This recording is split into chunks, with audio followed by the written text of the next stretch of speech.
Next Gen Hilux. Punta lang tayo sa showroom. Dito sa Toyota San Fernando.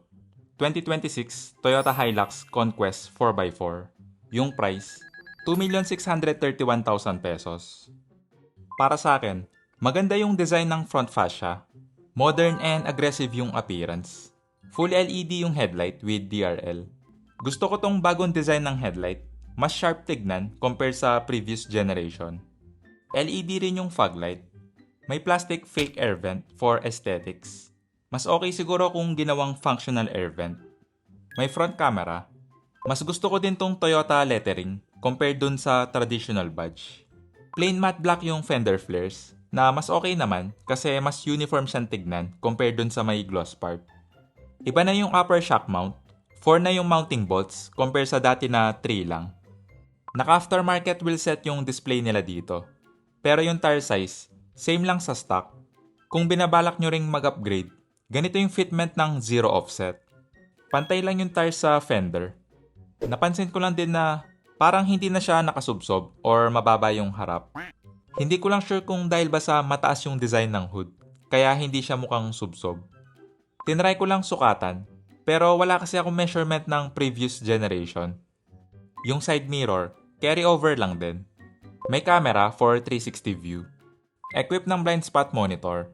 Bago na yung font ng Hilux badge. Gloss black door handle with smart entry button. Bago na rin yung design ng side stepboard. Hindi ko pa na-try tapakan. Pero mukhang mas nakalabas na siya sa rocker panel. Carry over lang din yung front and rear door. Pag tinignan mo yung side profile, medyo naiiwan yung looks ng mid part. Nakamatch naman yung body lines ng rear fender sa rear door. Same sa front fender at front door. Round shape lang tingnan yung mid part compare sa front and rear na boxy. May fashion bar. May rear bumper corner step. Parang sa Ford Ranger.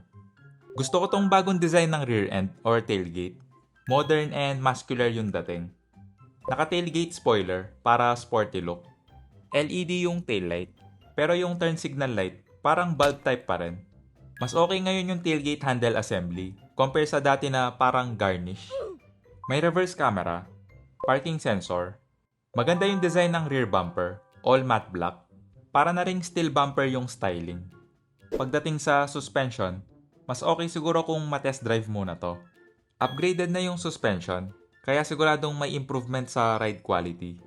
Mas mataas yung ground clearance compare sa previous generation. Next time na lang natin i-check yung interior. Kasi may harang yung display nila dito. Palike na lang and subscribe. Paalam.